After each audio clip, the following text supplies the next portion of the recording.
तो मसीह में मेरे सभी भाई बहनों को जय मसीह की एक बार फिर से स्वागत करता हूं आप सबका एक और नए वीडियो के साथ। तो ये एक फॉलोअप वीडियो है जो लास्ट वीडियो हमने बनाया था शैतानी शूज़ के बारे में।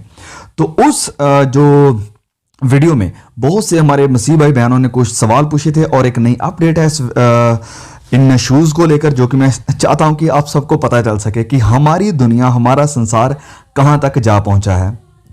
तो सबसे पहली बात जो सवाल था हमारे कई भाई बहनों का कि उन शूज़ में जो इंसानी लहू आया वो कहां से आया, और अगर वो लहू उनमें आया तो क्या कोई पुलिस ने कार्रवाई नहीं की, मतलब उन्होंने क्या पूछा नहीं कि ये खून कहां से आ रहा है। तो मैं आपको बताना चाहता हूं कि इसके रिस्पांस में उन्होंने ऑलरेडी मतलब जो कंपनी जिसने ये शूज़ बनाए हैं MSCHF, उन्होंने कहा है कि ये जो खून हमने इसमें डाला है, हमारे जो शेड टीम के मेंबर्स हैं उन्होंने डोनेट किया है और उस डोनेट किए हुए खून से हमने एक एक बूंद इन शूज़ में डाली है।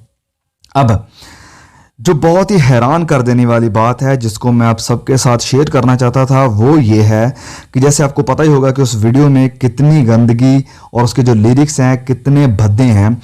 इस सारी बुराई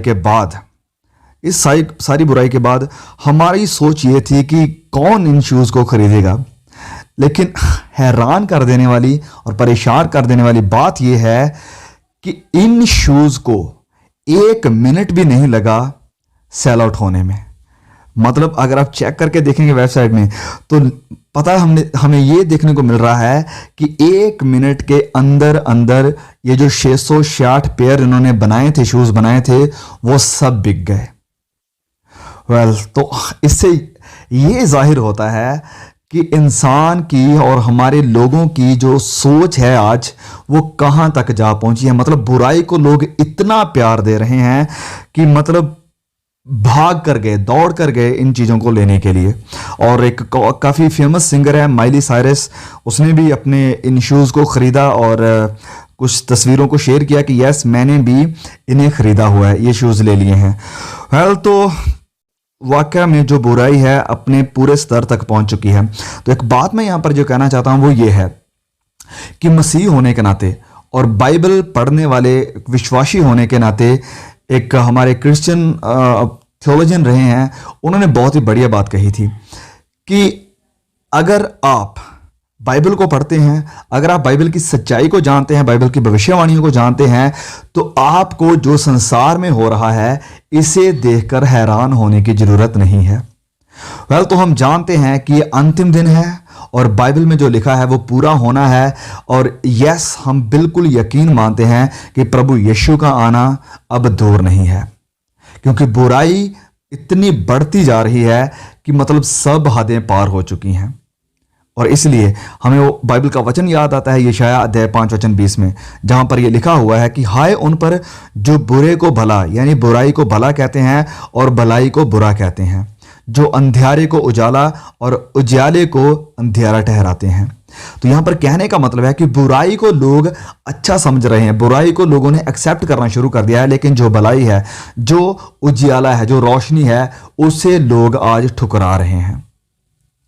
और फिर हमें इफिसियों अध्याय 6 वचन 13 का जो वचन है वो भी याद आता है कि बाइबल ने हमें ये नहीं कहा था कि अच्छे दिन आएंगे और सब कुछ ठीक हो जाएगा, वरन बाइबल हमें यह सजेस्ट करती है, वचन 13 में लिखा है यहाँ पर इफिसियों अध्याय 6 वचन 13 में, कि परमेश्वर के सारे हथियार बांध लो, अब तैयार हो जाओ। अब ये वक्त बैठने का, अब ये वक्त गेम्स खेलने का, अब ये वक्त क्रिकेट मैच देखने का, अब ये वक्त मूवीज देखने का, और अब ये वक्त अपना टाइम वेस्ट करने का नहीं है। अब ये वक्त है फास्ट करने का, प्रेयर करने का, बाइबल पढ़ने का, परमेश्वर में मजबूत होने का, मतलब कि अपने आत्मिक हथियारों को पहनने का। वचन में लिखा है कि हथियार बांध लो कि तुम बुरे दिन में सामना कर सको और सब कुछ पूरा करके स्थिर रह सको, कि तुम बुरे दिन में सामना कर सको, कि जो बुरे दिन हैं आने वाले जो चल रहे हैं, ताकि तुम इनका सामना कर सको। तो ये बुराई की शुरुआत है, अभी और बुराई हमें देखने को मिलेगी, क्योंकि बाइबल इस बात की गवाही देती है।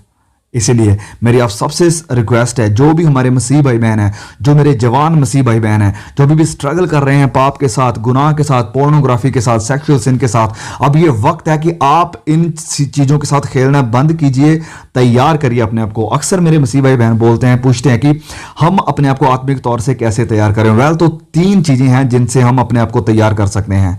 तो वो सबसे पहली प्रार्थना, हम प्रेयर में वक्त गुजारें, ज़्यादा टाइम परमेश्वर के साथ स्पेंड करें, परमेश्वर के साथ बातचीत करें, अपना दिल उसके साथ खोलिए, परमेश्वर में बहुत मजबूत हो जाइए। और दूसरा है पवित्र बाइबल को पढ़ें। पवित्र वचन ही है जो हमें सामर्थ देते हैं, हमारे ईमान को, हमारे विश्वास को मजबूत करते हैं, इसे पक्का करते हैं। और तीसरी बात है उपवास करें। ये नहीं है कि ये जो फास्टिंग के दिन चल रहे हैं सिर्फ इसी में उपवास करना है, नहीं, अक्सर उपवास करें। जब भी तकरीबन हफ्ते में 1 या 2 उपवास हर बार करें, क्योंकि अब वक्त है कि हम अपने आप को तैयार कर सकें कि उन बुरे दिन को जो आने वाले हैं उनका हम सामना कर सकें। क्योंकि बुराई जिस हद तक जा पहुंची है, इसने अपनी सारी हदें पार कर दी है। वेल, और उस वीडियो में जो बुराई दिखाई गई है, इसको देखकर और जो लोगों का रिस्पॉन्स उसके प्रति रहा है, इस सब को देखकर हैरानी होती है।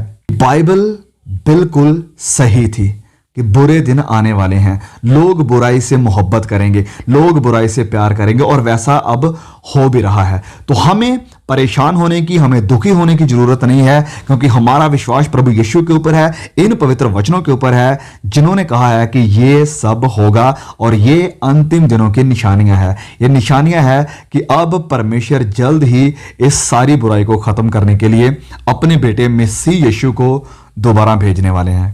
तो परमेश्वर आप सबको सामर्थ दे कि आप इन बुरे दिनों का सामना करने वाले बन सकें और अपने आप को तैयार कर सकें, अपने आत्मिक हथियार तैयार कर सकें।